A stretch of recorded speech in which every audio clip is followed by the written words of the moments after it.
Question. மே 26 அன்று இந்திய அரசு எந்த முன்னறிவிப்பு அமைப்பை வெளியிட உள்ளது? Option A. உலகளாவிய முன்னறிவிப்பு அமைப்பு. Option B. மண்டல முன்னறிவிப்பு அமைப்பு. Option C. பாரத் முன்னறிவிப்பு அமைப்பு. Option D. இந்திய வானிலை ஆய்வு அமைப்பு. The correct answer is Bharat முன்னறிவிப்பு அமைப்பு. Question. சிந்து நதி தொடர்பாக லடாக்கில் இந்தியா என்ன மூலோபாய நடவடிக்கையை மேற்கொண்டுள்ளது? இது பாகிஸ்தானின் கவலைகளை எழுப்பியுள்ளது. Option A. நீர்ப்பாசனத்திற்காக அணை கட்டுதல். Option B. ஒரு வழிசெலுத்தல் பாதையை உருவாக்குதல். Option C. பாகிஸ்தானுக்கு சிந்து நதி நீரோட்டத்தை தடுத்தல். Option D. மீன்வளத் திட்டம் ஒன்றை உருவாக்குதல். The correct answer is பாகிஸ்தானுக்கு சிந்து நதி நீரோட்டத்தை தடுத்தல். Question. பாரத் பயோடெக்கின் ஹில்கோல் வாய்வழி காலரா தடுப்பூசியின் நோக்கம் என்ன? இதன் 3ஆம் கட்ட சோதனைகள் முடிந்துள்ளன. Option A. ஒகாவா செரோடைப்பை மட்டும் குறிவைக்கிறது. Option B. இனாபா செரோடைப்பை மட்டும் குறிவைக்கிறது. Option C. ஒகாவா மற்றும் இனாபா செரோடைப்புகளை குறிவைக்கிறது. Option D. அனைத்து காலரா செரோடைப்புகளையும் குறிவைக்கிறது. The correct answer is Ogawa மற்றும் இனாபா செரோடைப்புகளை குறிவைக்கிறது. Question. மகாராஷ்டிரா அரசாங்கத்தின் தத்தெடுப்புக்கான இலக்கு 2030ஆம் ஆண்டுக்குள் என்னவாக இருக்க வேண்டும்? அது அவர்களின் லட்சிய மின்மயமாக்கல் வரைபடத்தில் குறிப்பிடப்பட்டுள்ளதா? Option A. 10 விழுக்காடு EVS. Option B. 20 விழுக்காடு EVS.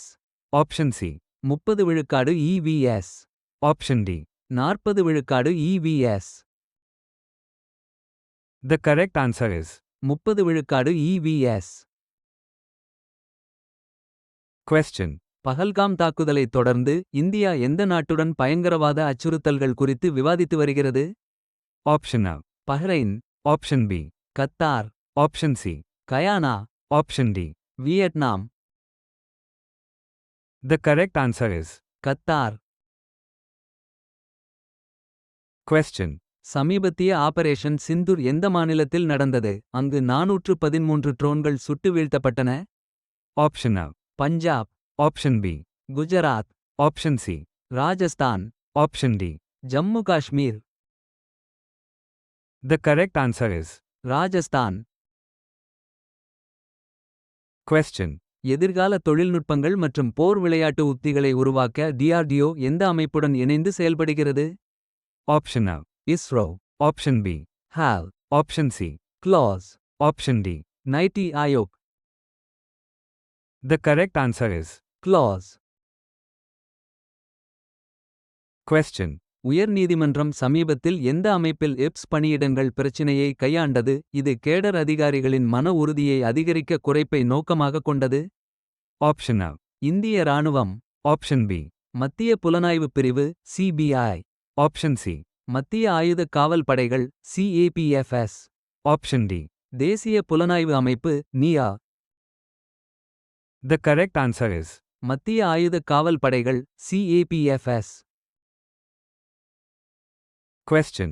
மத்திய அரசின் உற்பத்தி இணைந்த ஊக்கத்தொகை PLI திட்டத்திற்கு மேலதிகமாக அசாம் மின்னணு உற்பத்தியாளர்களுக்கு என்ன ஊக்கத்தை வழங்குகிறது?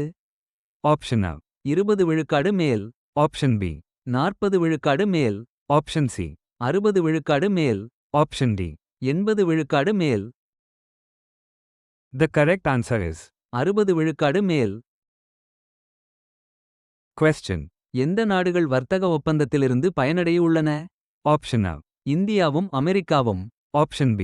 சீனாவும் ஆசியானும். Option C. அமெரிக்காவும் இங்கிலாந்தும். Option D. தென்னாப்பிரிக்காவும் அமெரிக்காவும். The correct answer is சீனாவும் ஆசியானும். Question. DRDO தலைவராக இரண்டாவது ஒரு வருட சேவை நீட்டிப்பை யார் பெற்றார்? Option A. Doctor Tessy Thomas. Option B. Doctor G. Satish Reddy. Option C. Doctor Sameer V Kamat. Option D. Doctor Avinash Chander. The correct answer is doctor Sameer V Kamath.